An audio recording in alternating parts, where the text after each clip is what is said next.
para quienes leyeron nuestro libro, ¿cierto? Desafíos para la seguridad y la defensa del continente americano, que publicamos al fin del año pasado, Juan Carlos Pinzón es autor del capítulo dedicado a Colombia, al capítulo que justamente habla de cómo se avisora esta década para las Fuerzas Armadas colombianas, porque Juan Carlos Pinzón, en su calidad de ministro de Defensa, participó justamente en el proyecto de modernización, transformación y la visión 2030.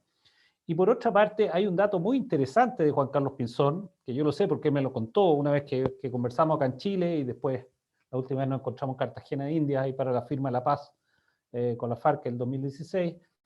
Juan Carlos Pinzón vivió en Chile.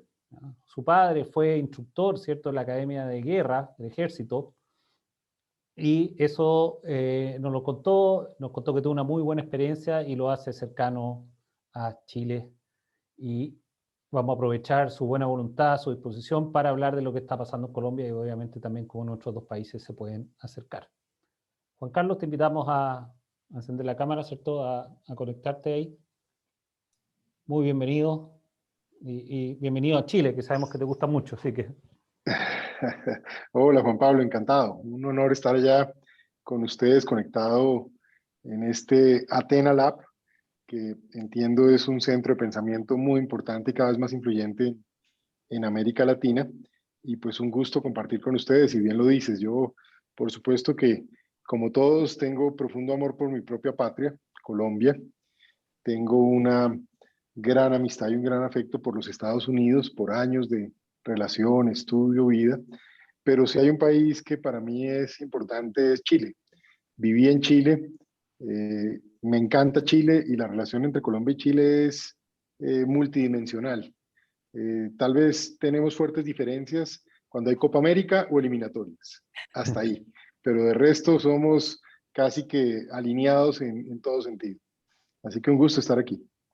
Muchas gracias. Ahora John Griffiths va a empezar con las preguntas que vamos a aprovechar de hacerte, ya que nos diste la oportunidad de conversar de Colombia, de Chile y otros asuntos de la región. John, por favor.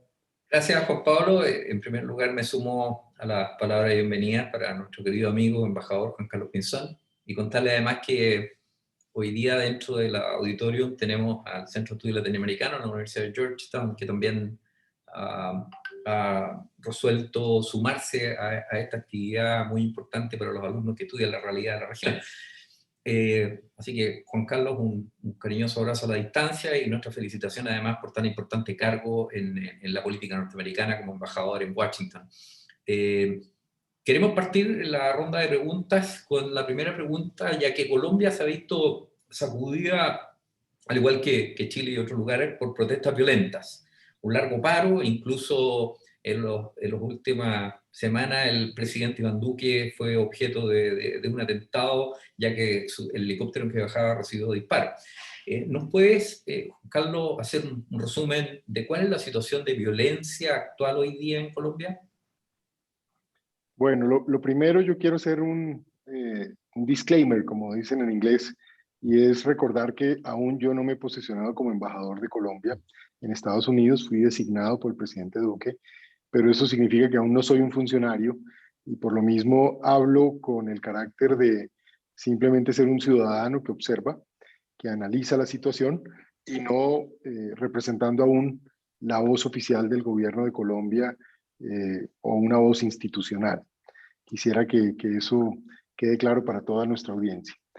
En esa línea, yo comienzo por decirle que indudablemente hemos visto en los últimos 2 meses hechos muy graves de violencia, de destrucción de infraestructura, de deterioro de la seguridad pública en general en el país. Pero yo creo que para uno mirar estos temas tiene que también poner un poquito de contexto. Yo creo que hay un contexto económico y social y hay un contexto político, así como hay un contexto de seguridad. Yo quisiera hablar de cada uno de esos contextos, porque las cosas no pasan de una u otra manera de la noche a la mañana, sino pasan por distintas causas que se entremezclan y al final generan un cóctel, y es ese cóctel en el que estamos hoy viviendo. Entonces, en el primer aspecto, es para mí hoy uno muy relevante, es el tema económico y social. Colombia es un país que avanzó fuertemente en materia de reducción de la tasa de pobreza, pero no avanzó a la misma velocidad en la reducción de la tasa de desigualdad. es decir, en términos del coeficiente Gini, para ponerlo de alguna manera. Y eso es un tema que me parece que es muy importante ver, porque si bien es cierto, durante prácticamente 20 años consecutivos, año tras año se fue reduciendo la cifra de pobreza, incluso la de desempleo, pues llegamos a pasar prácticamente de tener el 52% de la población por debajo de la línea de pobreza a llevarla a un nivel del 27%.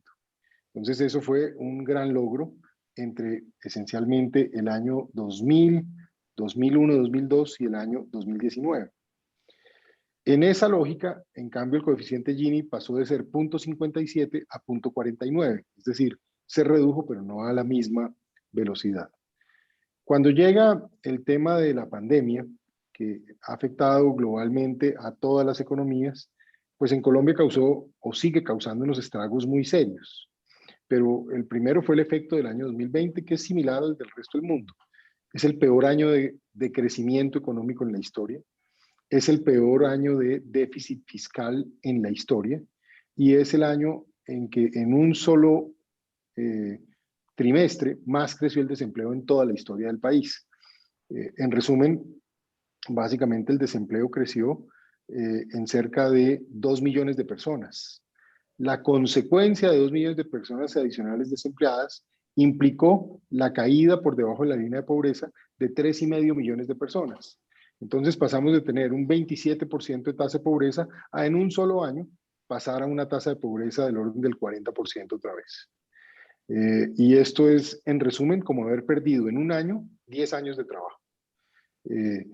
Eso, por supuesto, causa un deterioro social, una angustia, en donde yo digo, lo primero que tenemos que hacer los seres humanos también es ponernos en los zapatos de los demás.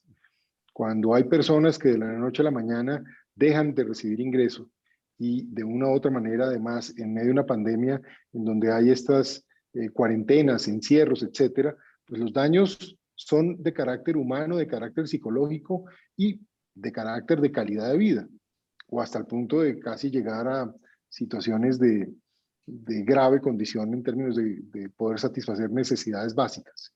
Y esa desesperación yo creo que la hemos visto reflejada en las calles. Y por eso yo soy muy claro y muy de la línea de decir que uno no puede andar criminalizando las expresiones sociales. Lo que nos hace a nosotros democracias es precisamente que hay una serie de derechos. El derecho a la libre expresión, el derecho a la protesta pacífica, por supuesto el derecho a exigir, si se quiere, un trabajo y a partir de allí otra serie de derechos asociados a la vida y a, si se quiere, la estabilidad de las personas.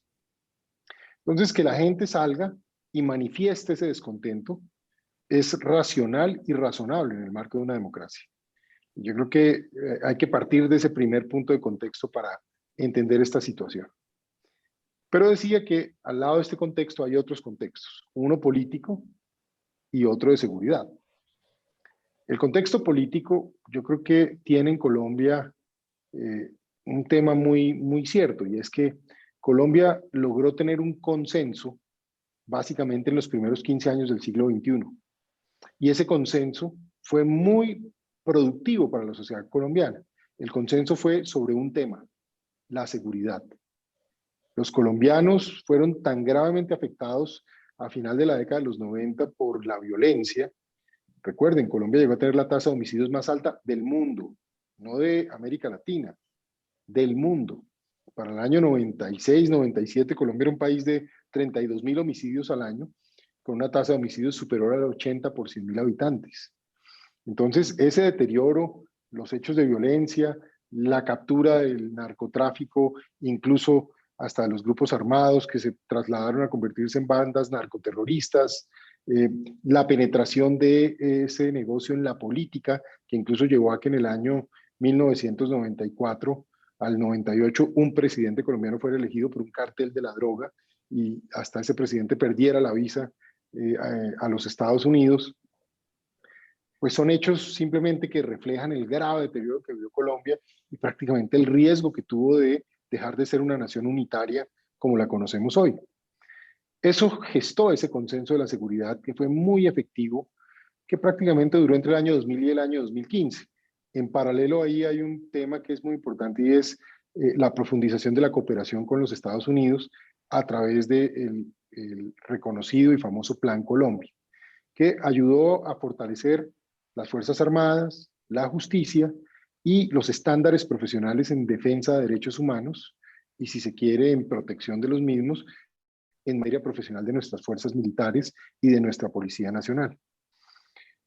Pero hay que decir que ese consenso fue produciendo un resultado que tal vez fuera el resultado esperado por la sociedad colombiana, que fue degradar las capacidades de los grupos armados, reducirlas a una expresión mínima y crear un escenario para una negociación política que debería conducir hacia el fin del conflicto armado en Colombia como lo conocimos.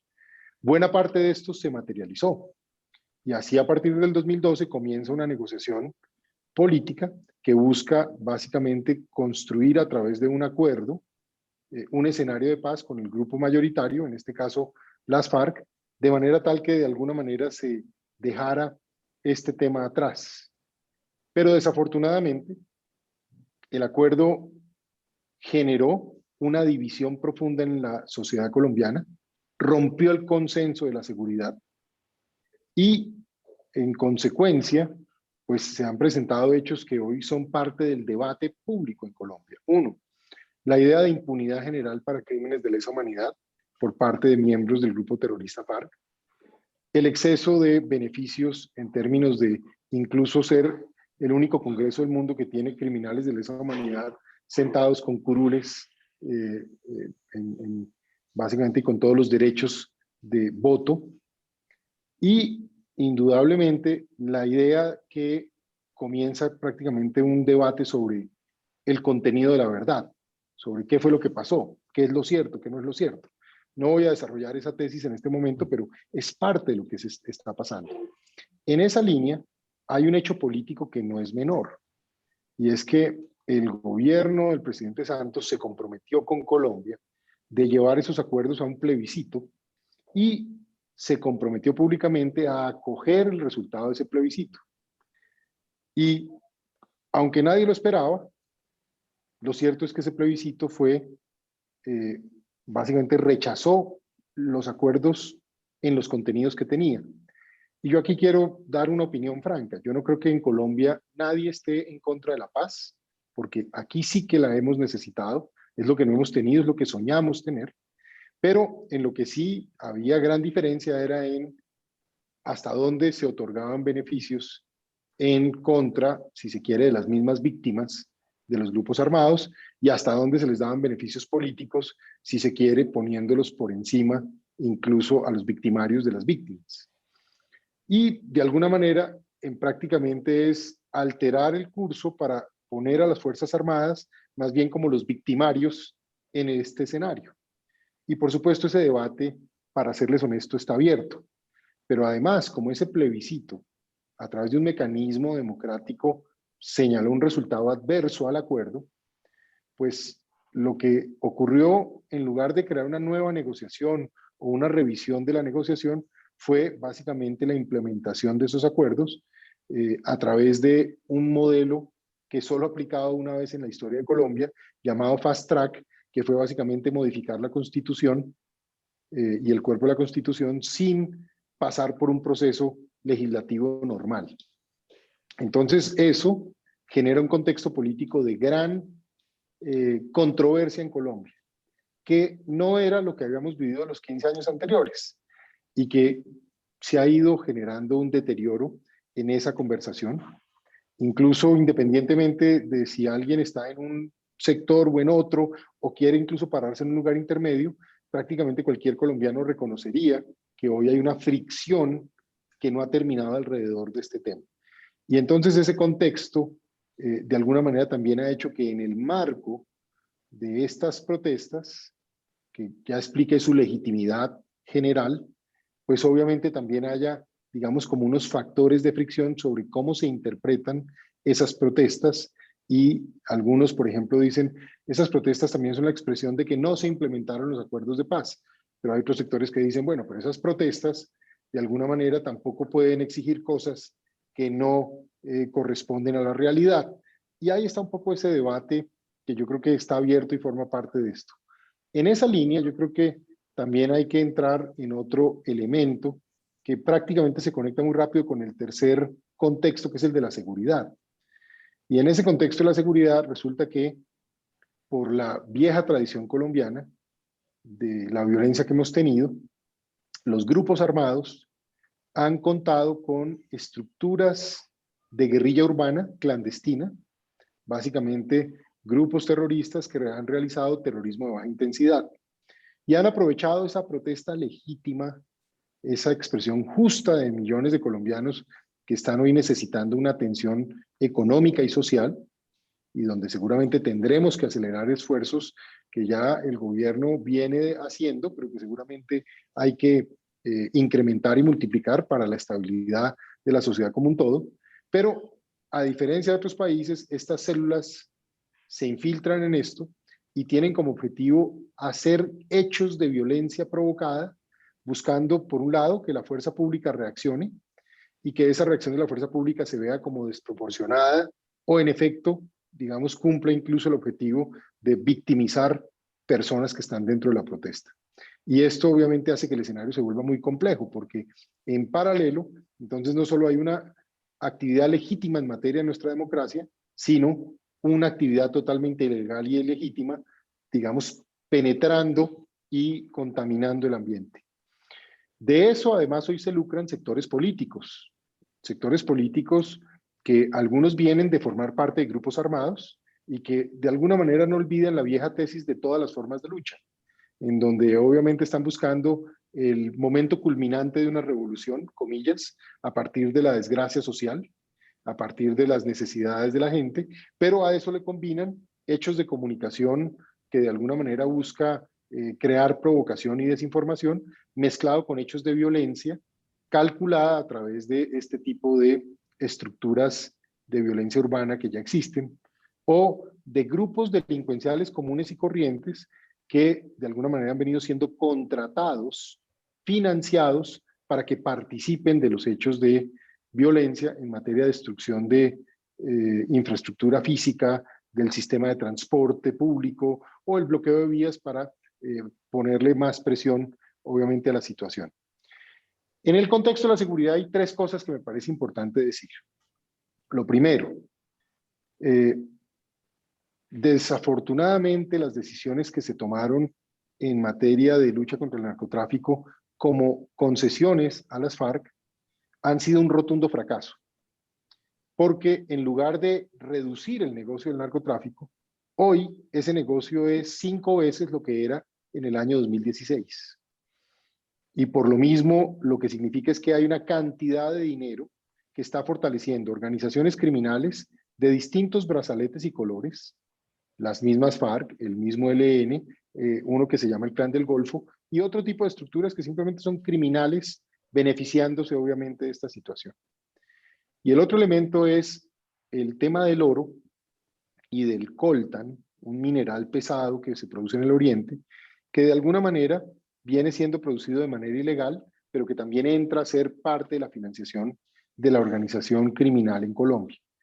Eso, por supuesto, entonces ha vuelto a revertir en parte los riesgos y los retos de violencia y de control territorial que ejercen organizaciones criminales en distintos lugares del territorio colombiano, poniendo en riesgo los derechos humanos de miles de personas, de ciudadanos, de líderes sociales, de líderes campesinos, que de una u otra manera viven en esos territorios y que si no se someten a la voluntad del grupo que esté tomando control en su territorio, pues terminan siendo desplazados o incluso asesinados. Entonces, este es un escenario que es complejo.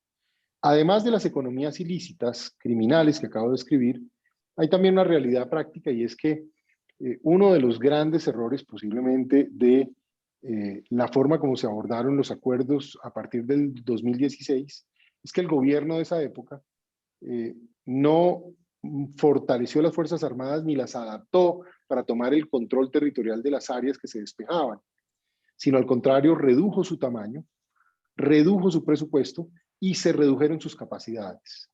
Y ahora a esta altura, en el gobierno Duque, en medio de la pandemia, pues en lo último que un gobierno va a gastar con un pueblo en necesidad, con hambre, con pobreza, pues es en recursos asignados a los temas de seguridad. Entonces, las capacidades de las Fuerzas Armadas de Colombia han decaído en un porcentaje importante. Para que haya una idea, para el mayo-junio del 2015, las Fuerzas Armadas de Colombia eran 465.000 hombres, entre militares y policías. Hoy son del orden de 395.000 hombres. Es decir, hoy tenemos menos capacidad de control territorial y mucha menos capacidad de respuesta a los hechos criminales que se pueden presentar en el marco de protestas legítimas o protestas pacíficas que son infiltradas por violentos. En esa línea también hay que decir que cuando eso decae, el riesgo de errores militares, o sobre todo en este caso errores policiales, de uso excesivo de la fuerza, de violencia inusitada, crece. Porque cuando usted no cuenta con los recursos necesarios para enfrentar un problema, pues lo que termina ocurriendo es que en buena medida los hechos que se presentan terminan siendo hechos francamente desproporcionados ante la debilidad incluso institucional o de entrenamiento que se puede tener. Quienes conocen de los temas castrenses saben que hay un ciclo que tiene 3 partes en cualquier organización castrense. Tiene una parte que está operando, una parte que está entrenando y una parte que está descansando. Y si ese ciclo no se completa y todo el mundo está operando, pues entonces no se entrena y entonces no se descansa. El riesgo de error de una u otra manera se multiplica. Es una manera simplificada de plantearlo, digamos, y el por qué la necesidad de tener más capacidades. Un tema adicional que ha sido preocupante en la lógica de seguridad es el decaimiento de las capacidades de inteligencia. Lo digo con prudencia, pero con orgullo y sobre todo por aquellos que sirvieron a Colombia con honor, con gloria y con victoria. Colombia para, diría yo, el año 2013-14, tal vez era el país con mejor capacidad de inteligencia en todo el hemisferio occidental, exceptuando, por supuesto, los Estados Unidos. Pero llegó a desarrollarse una capacidad de análisis y de anticipación de los grupos violentos muy grande, hasta el punto que a través de históricas operaciones de inteligencia se fue degradando a las organizaciones terroristas y criminales más grandes que ha tenido América Latina, porque eso es lo que ha tenido que enfrentar Colombia, los grupos armados más grandes que el continente haya visto, y financiados además con un negocio inagotable como es el del narcotráfico, el del secuestro en su momento o el de la minería ilícita del oro y otros minerales que he descrito. Pues ese deterioro de la inteligencia ha sido muy sentido en este momento, porque también parte de lo que ha ocurrido es que ha habido una sorpresa grande que ha dejado mal parado un poco a la institucionalidad y que por lo mismo entonces la calidad de la respuesta es francamente no de las mismas condiciones que se habría esperado si hubiésemos tenido la inteligencia requerida y necesaria. Entonces, he querido presentar este tema de los contextos porque me parece que es una manera más clara de entender cómo todas estas cosas se interrelacionan y al final nos tienen en un escenario que pues es adverso. Yo cierro con un comentario porque sé que ahora vamos a comentar más y seguramente no va a responder tan largo, sino haremos más una conversación. Pero en este punto final, tal vez lo que yo sí quisiera decir es lo siguiente. Ahora les voy a dar mi propio sentimiento sobre mi país. Yo creo que Colombia va a salir adelante de esto. Creo que otros países han sido muy afectados, lo está haciendo Colombia, pero creo que hay países que esto les cambia el curso de la historia. Yo confío en Colombia. Miren, Colombia hace 20 años era un estado fallido de acuerdo a Foreign Policy del año 99. Un número de Foreign Policy nos declaró con Haití estado fallido. Y yo quiero decirles que fue el pueblo colombiano, en el marco de la democracia, el que cuando vio que todo estaba mal, de una u otra manera encontró respuestas institucionales que nos permitieron avanzar muchísimo por 15 años. Yo creo que el país no puede seguir mirando solamente los hechos del Acuerdo de La Habana del año 2016. Lo que está mal y lo que está bien hay que corregirlo y lo que está mal hay que me repito, lo que está bien hay que mantenerlo, lo que está mal hay que corregirlo, pero no podemos seguir en ese momento, hay que vivir en este momento. Y este momento ya ha tenido muchas variables. Entonces hay que construir en Colombia seguramente nuevos consensos sobre, por ejemplo, la lucha contra la pobreza, por ejemplo, el tema de atender en muchos sentidos a la población, pero al mismo tiempo en cómo atraer inversión y cómo generar una economía sostenible y, por supuesto, en volver a fortalecer a nuestras instituciones militares y de policía, así como seguirlas entrenando y modernizando y adaptándolas a los tiempos, pero porque hasta ahora han mostrado ser la mejor respuesta que ha tenido Colombia para el progreso social y económico, ha sido precisamente apostarle a la seguridad. Siento que este ejercicio que estamos viviendo va a llevar a que incluso en materia política muchos sectores vuelvan a entender que hay que buscar esos consensos y que hay que volver a fortalecer capacidades institucionales. La realidad es que el último mensaje que les dejo es, recuerden, esto está en el marco de las elecciones del mes de marzo y del mes de mayo del año 2022. Es decir, estamos a menos de un año de las elecciones de Congreso, que son en marzo, y de las elecciones presidenciales en su primera vuelta, que son en mayo del 2022. Y mucho de lo que estamos viendo ya también tiene que ver con un posicionamiento y aprovechamiento político de distintos sectores con distintas intenciones, pero al final con el mismo objetivo, el poder político del año 2022. Creo, por lo que dije antes, que incluso esto va a crear unos nuevos acuerdos políticos y sectores que sorprendentemente se pueden volver a unir, precisamente porque nos hemos dado cuenta en estos meses que sí es muy riesgoso lo que hemos estado viviendo y que obviamente el estado de violencia y de crispación, pues hay que solucionarlo con las herramientas económicas y sociales, con herramientas políticas, pero indudablemente también con herramientas de seguridad. Esa sería mi reflexión y pues ahora sí encantado más de conversar, General Griffiths. Un gusto. Muchas gracias, Juan Carlos. Dejo a Juan Pablo con la siguiente pregunta. Muchas gracias, Juan Carlos. Nos has pintado un panorama bastante completo de la situación de Colombia en distintos ámbitos, ¿cierto? Conjugando todos estos contextos. Me tocó ser testigo de la recuperación de la seguridad en Colombia y de lo que tú describías desde el año 2000 al 2005.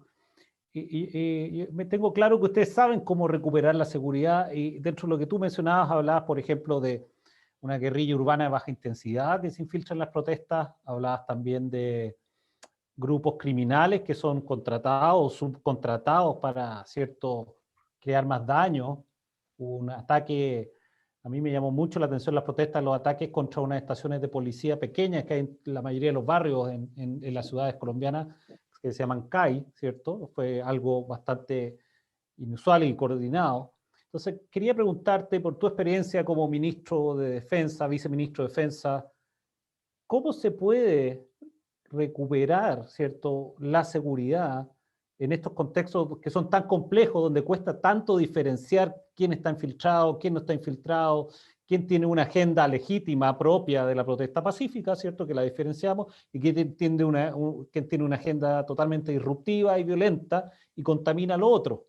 Pero nos cuesta decidir, porque cómo discriminamos, cualquiera que haya estado en un entorno hostil, de conflicto, sabe que es difícil.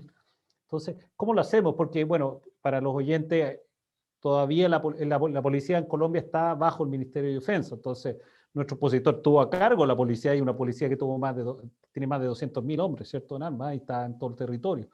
Entonces, ¿cómo se hace? Tú mencionaste recursos, inteligencia, pero me gustaría si puedes guiarnos un poco más en ese sentido. Pues esa es una respuesta que no tiene punto exacto, porque ahí hay más arte que ciencia, por decirlo de alguna manera. Yo lo primero que invito es a dar un paso atrás.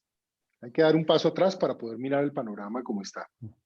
Y yo creo que lo más importante ahorita es distensionar la situación a través de soluciones económicas y sociales. ¿Por qué? Porque si le quitamos el agua al pez, el pez se muere. Y si el símil aquí es que el pez, en este caso, es esa infiltración, el éxito de la infiltración está en que haya una población en la calle con una demanda legítima y entonces es lo que le permite infiltrarse.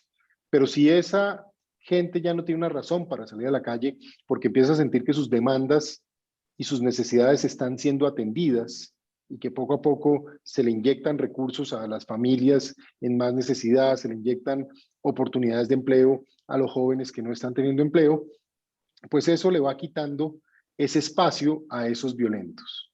Eso es lo primero. Lo segundo, hay que hacer una gran apuesta por la inteligencia. Si algo yo lamento, como tal vez lo expresé antes, es haber disminuido y degradado la inteligencia y las capacidades que llegamos a tener. Creo que hay que hacer una apuesta en ese sentido porque la inteligencia sí permite anticipar y además, yo siempre digo, cuando usted tiene una inteligencia es como usar un rayo láser.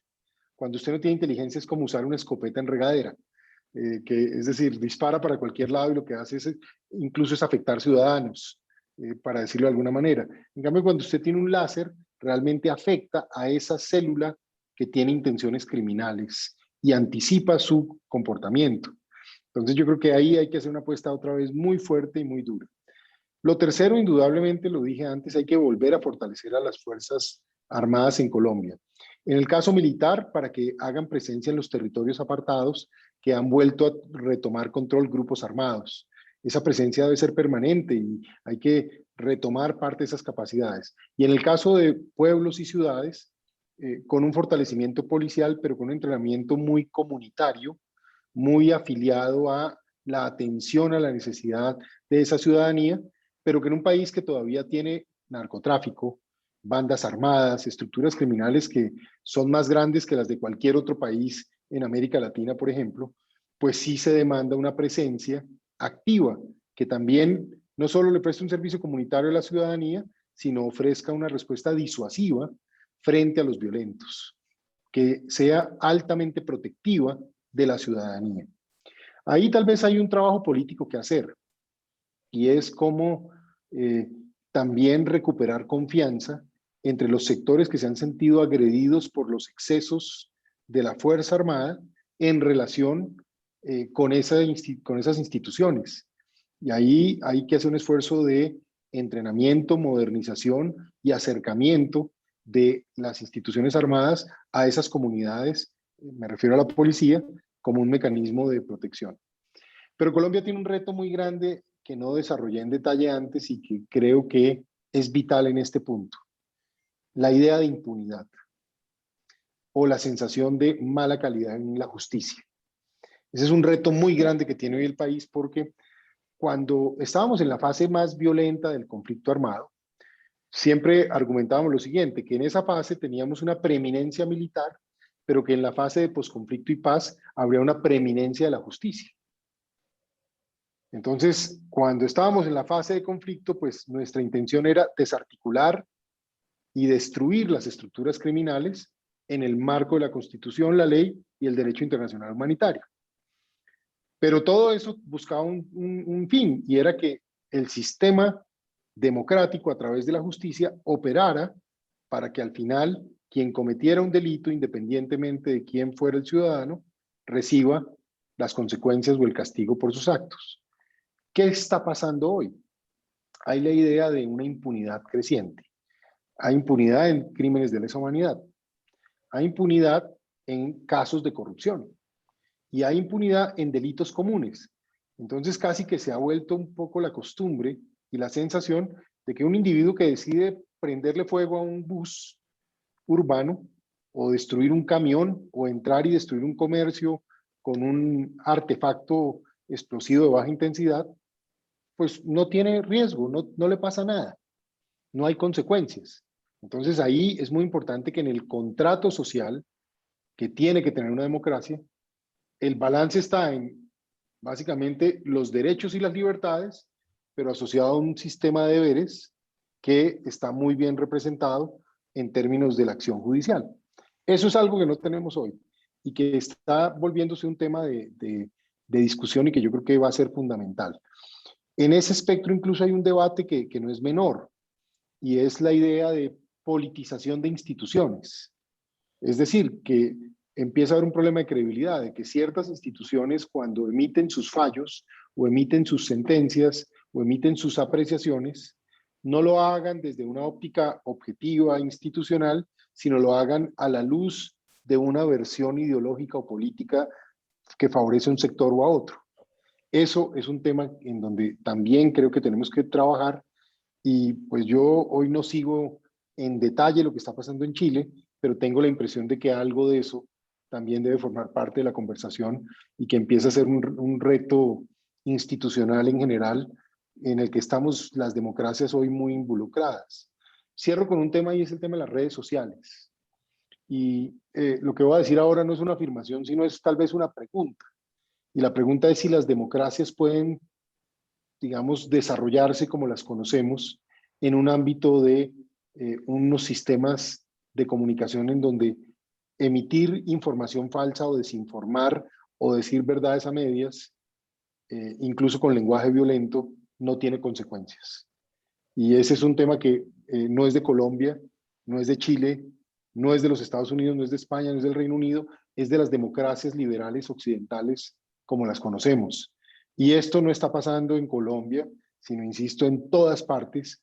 Y las redes sociales, así como se han visto como el gran instrumento democrático que generaba, digamos, una equidad en el diálogo entre ciudadanos, hoy tal vez puedan estarse convirtiendo en un factor de polarización y de fricción entre los ciudadanos, incluso obviamente siendo a veces hasta utilizadas con fines pseudobélicos, si se quiere. Entonces son temas que uno tiene que entrar por lo menos a preguntarse cómo debería ser el modelo de conversación en esas redes. Cuando uno dice esto, la pregunta es, usted lo que quiere es eliminar la libertad allí. De ninguna manera. Me pregunto qué tipo de regulación y de debate en el contrato social se va a requerir en la era de la comunicación digital en tiempo real. Muchas gracias. La verdad que has tocado varios temas que efectivamente son temas de parte del debate hoy día en Chile. Ahí parece haber muchos puentes en este aspecto. Y un aspecto que justamente donde también tenemos una preocupación es el que va a tocar John ahora, que es del narcotráfico. John. Sí, gracias, Juan Pablo. Juan Carlos, la siguiente pregunta es si nos puede dar más antecedentes respecto de qué fue lo más efectivo para luchar contra esta actividad criminal, y al mismo tiempo tú mencionabas respecto de que la inteligencia se degradó en Colombia. Entonces me gustaría conocer un poco más en profundidad, porque además está dentro de la inquietud de las personas que están señalándolo como pregunta, el cómo y por qué se degradó la inteligencia, que es una herramienta tan poderosa hoy día para el proceso de toma de decisiones en todo Estado, y a tu juicio, ¿cuáles serían los factores que permitirían nuevamente retomar que la inteligencia sea efectiva para enfrentar el tipo de amenazas que Colombia está enfrentando? Ustedes saben mejor que yo que la inteligencia son procesos, es decir, nada es automático. La inteligencia es un ejercicio en donde lo que se busca es, a través de distintos métodos, obtener información, procesar esa información, analizarla y de esa manera crear decisiones de política que anticipen los hechos que se puedan generar. La inteligencia no necesariamente tiene fines operacionales. En algunos casos lo tiene cuando hay evidencia, por ejemplo, que un atentado terrorista va a ocurrir, o que una acción criminal se va a desarrollar, o que una intención de otro Estado se va a dar contra un Estado. Pero mucho de la inteligencia también es un tema de medición del sentimiento, de la opinión y de la ciudadanía, y cómo también distintas políticas de carácter económico, social o incluso de ampliación del espectro democrático anticipan este tipo de brotes y de violencia que se pueda generar, o de insatisfacción en general. Esto no se recupera simplemente con decisiones, decretos o escritos. En esto yo siempre tiendo a ser bastante pragmático y reitero que eso se logra de dos maneras: con capital humano y tecnología apropiada. Por supuesto, con buenos planes que integren estas dos cosas. ¿Qué ha pasado en Colombia? Yo creo que parte del capital humano se fue. Colombia iba a tener gente realmente especialista en muchas de estas organizaciones, y hemos dejado de invertir a partir del año 2015, 2016, recursos en tecnología que nos mantuvieran en ese nivel de, llamémoslo, de efectividad que llegamos a tener. Con lo cual, pues la respuesta es fácil, pero no es automática. Incluso si volviéramos a colocar recursos para fortalecer el capital humano, para adquirir tecnología apropiada de acuerdo a los problemas que hay. Esto tomaría no meses, quizá años, pero si no se toma la decisión de hacer, pues también la efectividad no se alcanza a percibir, y por lo mismo es apuestas que hay que realizar. A tu pregunta del narcotráfico, pues mira, esa es una pregunta interminable en Colombia, en donde depende a quién le preguntes, tiene muchas versiones. Pero yo, por la experiencia que viví y siendo responsable de haber hecho la revisión estratégica del año 2007 y del 2011 en la lucha contra el narcotráfico, y en últimas lo digo con satisfacción, no por mí, sino por nuestros policías y militares que trabajaron en esto, pues en los años 2012 y 2013 estas políticas llegaron a ser tan efectivas que logramos los menores números de producción, tanto de cultivos de coca como la producción del alcaloide de cocaína. Y eso contribuyó mucho al debilitamiento de todas las organizaciones criminales. Toda la criminalidad bajó sus capacidades y su capacidad de daño porque perdieron buena parte de sus fuentes de ingreso. Y eso ayudó a pacificar poco a poco el país, a reducir el homicidio, a reducir la violencia. El resumen de estas revisiones era muy sencillo. Es que no hay una herramienta que resuelva el problema. El problema se enfrenta con muchas herramientas al mismo tiempo, con unas herramientas suaves o soft y con unas herramientas hard o básicamente acción directa. Las herramientas soft en Colombia siguen siendo el lado más débil. Tenemos extensas zonas de Colombia sin presencia efectiva del Estado en materia de seguridad, justicia, pero más importante aún, carreteras o oportunidades económicas y sociales. Y ahí sigue estando la principal asignatura que tenemos que trabajar y apostar, pero que, digamos la verdad, esa es una realidad que lleva siendo cierta por décadas. Lo que es frustrante es que no hayamos avanzado a un ritmo más fuerte en ese frente. Pero por el otro lado, si uno piensa que solamente haciendo la parte soft se resuelve el problema, pues la realidad es que no, porque estas organizaciones son fuertes económicamente y la competencia con ellas es muy dura por la comunidad, pero por el otro lado, cuando ejercen su control territorial, pues simplemente no se van por de buena fe, se van si los derrotamos. Y ahí es donde viene todo el hard side. Y en ese sentido, el lado hard requiere también, no es una herramienta, sino la suma de muchas herramientas dependiendo la zona y la región. Hay que perseguir los cultivos, porque si usted no persigue los cultivos, no importa cuánto incaute, si esta gente puede seguir cultivando y cultivando, pues el tema sigue creciendo. Hay que perseguir los laboratorios donde se transforma el alcaloide. Hay que perseguir las estructuras armadas que forman parte del entorno.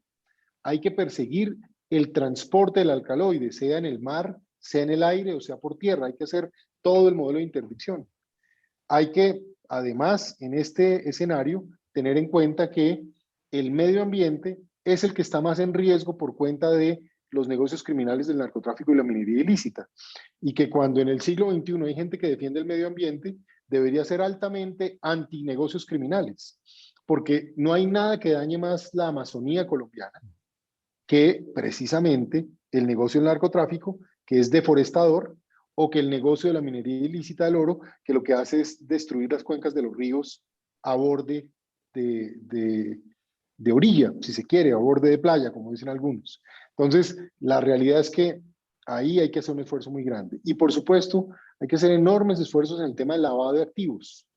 Yo a veces siempre me he temido que muchos países, sin darse cuenta o haciéndoselos de la vista gorda, terminan recibiendo capitales criminales que llegan como inversionistas sanos, porque obviamente no quieren dañar su espacio y su tranquilidad en esos territorios, pero hay países que ven en su industria de construcción o de otros negocios capitales extranjeros que de una u otra manera terminan llegando a comprar. Ahí el narcotráfico es muy hábil y eso por supuesto también hay que mirarlo. Y el último punto es la cooperación. Hay que cooperar, hay que ayudarse. Los criminales no tienen fronteras, en cambio los estados sí, y las instituciones no solo tienen fronteras sino normas que deben respetar. Lo único que acorta un poco ese tema es la cooperación, es ser capaces de integrar. Y cierro aquí con un punto que me parece importante para la reflexión, y es que si uno no dimensiona que el narcotráfico además tiene la capacidad de corromper, es decir, de comprar militares, policías, jueces, medios de comunicación, políticos, sociedad civil, empresarios, no dimensiona el tipo de enemigo con el que se está enfrentando. Y ahí, por supuesto, que hay que tener esa discusión de carácter ético y político, porque siempre existe el viejo debate, que prácticamente todas las naciones europeas se construyeron a partir de una ilegalidad que se fue construyendo y migrando. Eso es cierto, pero no es aceptable en el siglo XXI y no es aceptable para los estados en donde la misión precisamente es proteger a los ciudadanos y darles oportunidades de disfrute y de progreso. Mientras que la organización criminal lo que busca es controlar territorios y usar a la población con agendas políticas para defender sus negocios. Eso es algo que tenemos que un poco visualizar, que es importante aquí en el caso colombiano. El resumen, hay que usar todas las herramientas a disposición y eso sí aplicarlas con una estrategia que defina según qué problema, qué herramienta se usa. La vieja tesis de que no toda enfermedad se trata con el mismo medicamento. A cada enfermedad hay que aplicarle el medicamento apropiado con la dosis necesaria. Muy bien, muchas gracias, Gracias. Juan Carlos. Pablo. Tú hablaste una parte de cooperación. Justamente, y lo mencionaste también, Estados Unidos ha sido realmente un socio de Colombia en lo que es la recuperación de la seguridad a través del Plan Colombia, planes posteriores también, ha cooperado con equipos, inteligencia, asumiendo también su corresponsabilidad, ¿cierto?, en materia de narcotráfico. Ahora, como en tu rol de embajador, sabemos que probablemente el beneplácito ya va a venir, ¿cierto?, que es el trámite que pasan todos los embajadores, ya fuiste embajador ahí. En esta etapa, ¿qué vas a pedir de Colombia, de Estados Unidos para ayudar a recuperar la seguridad? Si pudieras pedir más de ciberseguridad, más de inteligencia para recuperar las capacidades perdidas, ¿hay algo en que tú vas a poner un énfasis en esa materia con un socio como Estados Unidos? Pues lo primero es que la relación que tenemos entre Colombia y Estados Unidos es estrecha y trasciende los gobiernos y las personas. Realmente lo más valioso es que hay verdaderamente una integración grande entre los dos países. Y hablando del problema, llamémoslo del narcotráfico, hay un principio que yo creo que merece reconocimiento por parte de los Estados Unidos, pero donde los colombianos siempre quisiéramos que hagan más, y es el principio de la corresponsabilidad. Es decir, la pregunta es que si no existiera consumo, posiblemente no existiría oferta de cultivos ilícitos y de estupefacientes. Pero dado que hay una demanda en el mundo, que ya no solo es en Estados Unidos, que es muy fuerte en Europa, pero que también está empezando a ver en la misma América Latina, en nuestros países, nuestros jóvenes están consumiendo más droga. Y eso también tiene que ver con el desorden social que estamos viviendo y que de pronto hasta la pandemia exacerbó. Habrá que ver los estudios académicos que dicen sobre eso. Pero a hoy es un tema que deberíamos analizar con mucha preocupación. Entre más hay ese consumo, pues más oferta hay. Entonces, ese es un tema que tenemos que analizar. En el caso de Colombia, siempre hemos considerado que si Estados Unidos hiciera un esfuerzo mayor para reducir su consumo, pues eso alentaría también la reducción de la oferta, si se quiere, de la cocaína en particular. Pero como esto es un tema de largo plazo y siempre estará en el debate, por eso es que nosotros siempre acudimos a los Estados Unidos para buscar cooperación que eleve la inteligencia compartida, que eleve las operaciones tanto aéreas como navales para hacer más incautación y que por supuesto también eleve la operación en el territorio colombiano, que hoy en día tiene además otros jugadores. Se estima que carteles mexicanos hoy participan de los negocios del narcotráfico colombiano y se estima que en Venezuela hay como mínimo una complacencia con el negocio criminal del narcotráfico y de minería ilícita. Entonces el problema se ha vuelto un poco más complicado, de allí que la conversación ya no solo es para ir detrás de unos narcos o de unos criminales, sino también integra una perspectiva geopolítica y de, digamos, de estabilidad regional que es muy importante comprender. De ahí que entonces la cooperación haya que pensarla ya no en un universo en las selvas colombianas, sino en América Latina como un todo y la estabilidad regional, y por lo mismo entonces hay muchos frentes de cooperación, que volvemos a lo mismo, en lo económico, en lo político, pero también en oportunidades sociales, pero indudablemente en materia de seguridad en temas como ciber, inteligencia y, ya lo decía yo, operaciones de interdicción aéreas, terrestres o marítimas, si se quiere, en distintas dimensiones.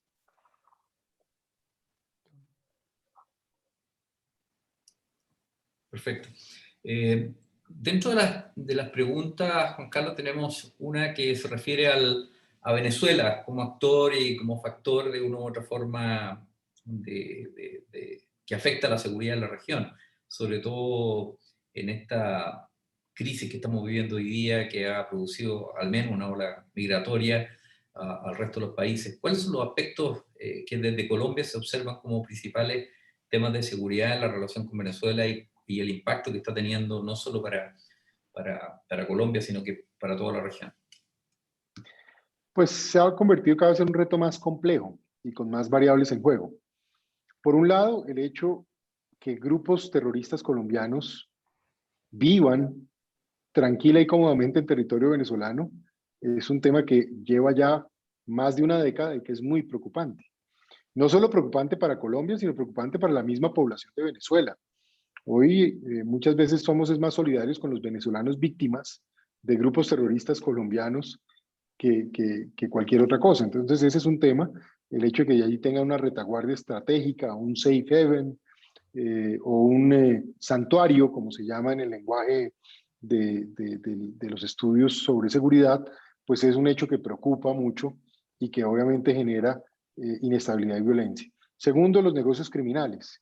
Ya lo dije antes, el negocio criminal de narcotráfico y de minería de dos minerales, el oro y el coltan, es muy preocupante y hasta se estima que el régimen que hoy está en Venezuela pues tiene no solo la vista gorda en este tema, sino incluso posible participación en actividades de este estilo, lo cual crea obviamente una inestabilidad. Lo tercero, el hecho de que haya un régimen dictatorial no democrático que violente a sus propios ciudadanos, pues ha generado una desbandada de 5 millones de venezolanos, pero de esos 2 millones están en Colombia. Y esa presencia tiene, desde la óptica colombiana, un tema de mucha responsabilidad humanitaria, si se quiere, de mucho afecto, porque el pueblo venezolano y el pueblo colombiano, nadie olvide, nació el mismo día y fuimos el mismo país. Y yo siempre digo que lo primero que tuvimos fue algo que se llamó la Gran Colombia. Y la Gran Colombia incluye a Venezuela y a otros países. Entonces aquí lo que hay es una hermandad y un deber de los colombianos de atender a esos hermanos venezolanos que vienen con hambre, con angustia, que vienen a hacer trabajos de muy bajo ingreso, con tal de no estar en su territorio pasando hambre y siendo víctimas de la violencia.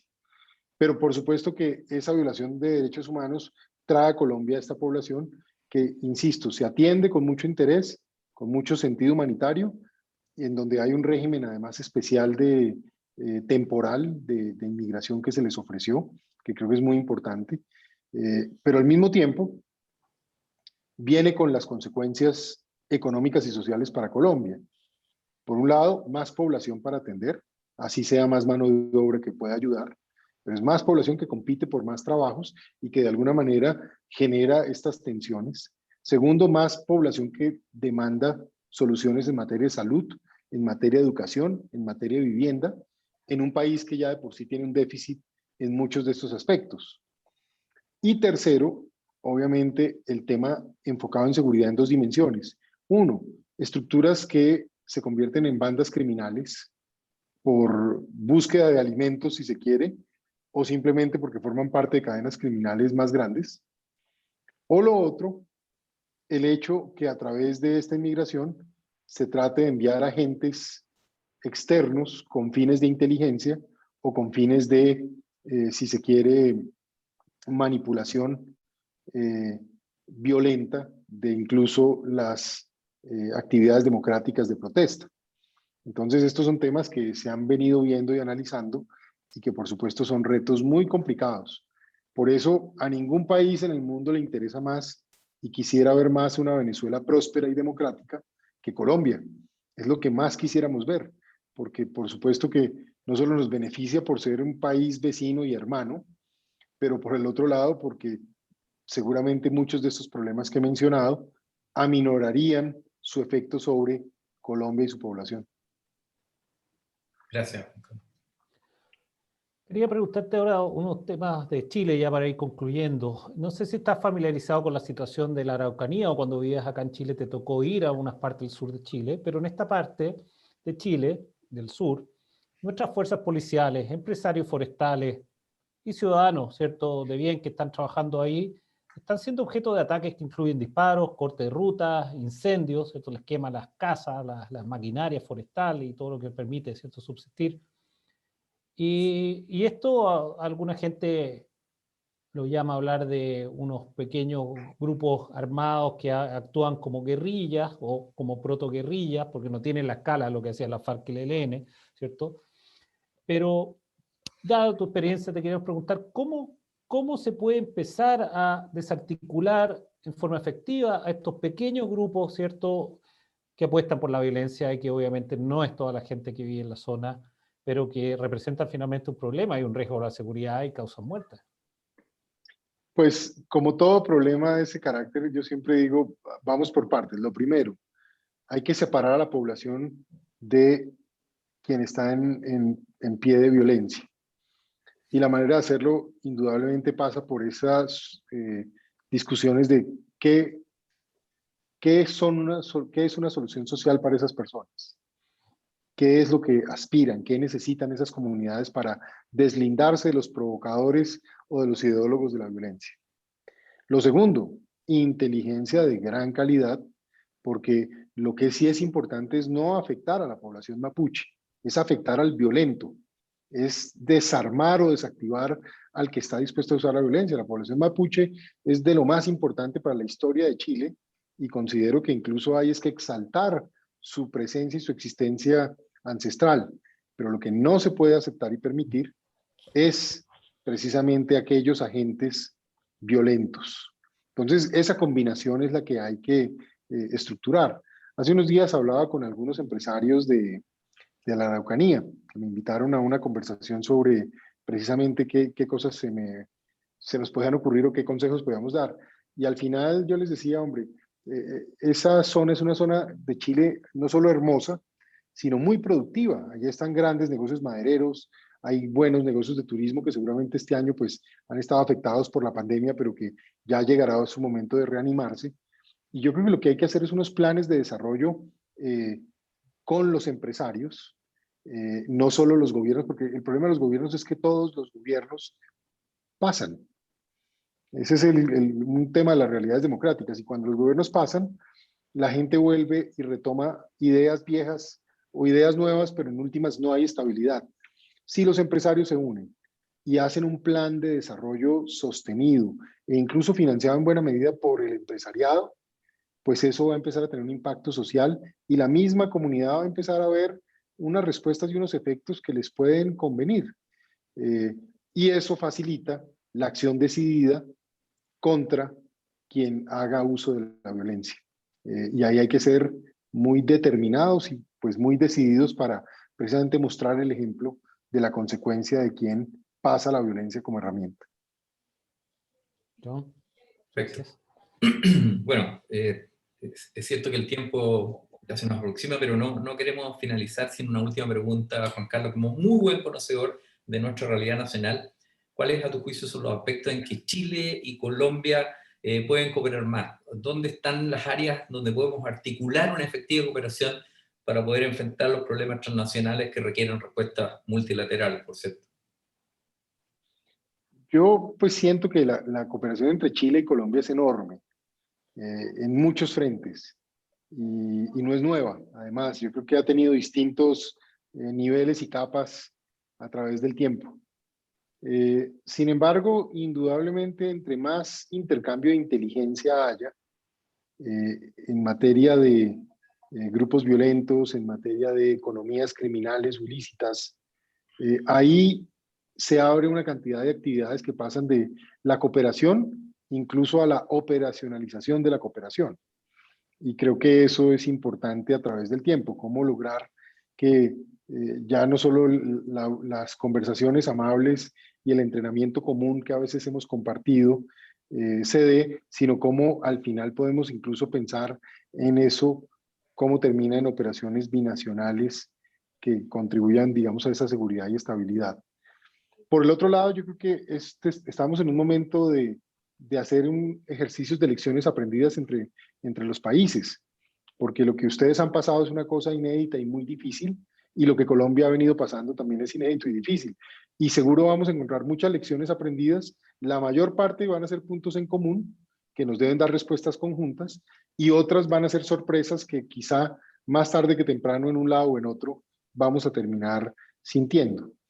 Y finalmente pienso que en el campo económico geopolítico, la Alianza del Pacífico fue un invento positivo, pero últimamente empiezo a sentir que corremos el riesgo de que sea un foro más y no una lógica muy operativa que realmente nos lleve a lo que creo que en últimas debería ser el gran objetivo, así suena un poco grandilocuente, y es la conquista de los mercados asiáticos masivamente.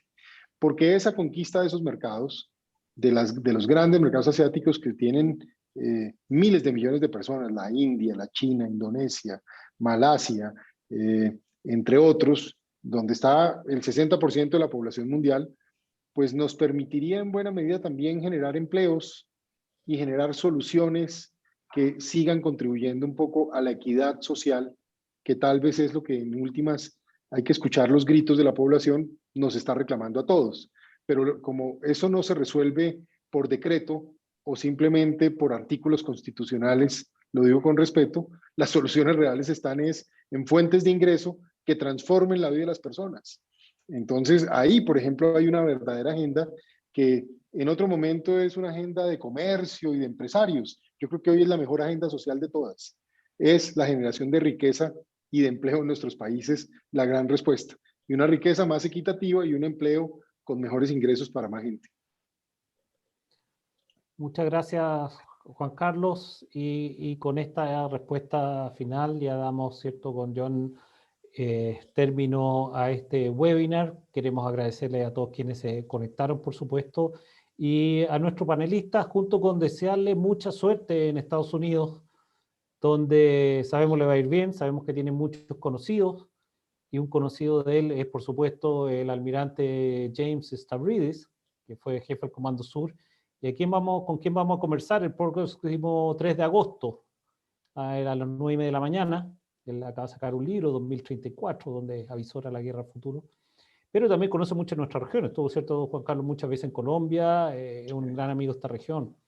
Así que junto con ese aviso que hicimos, por supuesto, y agradecemos nuevamente a Juan Carlos, mucha suerte, lo esperamos en Chile cuando quiera y cuando las fronteras se reabran, porque la pandemia sigue, por lo visto. Así que, Juan Carlos, éxito en Estados Unidos, en Colombia, y sabemos que Colombia, como dices tú, le va a recuperar y le va a ir bien. Juan Pablo, un gusto. Estamos en contacto, General Griffiths igualmente, y a Fernando también muchas gracias por este espacio. A todos los que nos vieron, nos escucharon, un saludo muy especial. Espero a muchos de los que nos vieron encontrármelos de vuelta en Washington y compartir con ustedes. Así que, pues, en buena hora. Y finalmente, tal vez decirles que me parece que hay mucho que podemos hacer, que no nos podemos desilusionar, que tenemos que mantener un poco el espíritu de seguir avanzando y haciendo cosas positivas por nuestros países. Ese debe ser el camino y así debemos interpretar estos momentos. Muchas gracias, un placer. Buenas noches. Un gran abrazo, Juan Carlos. Muchas gracias. Para ustedes también.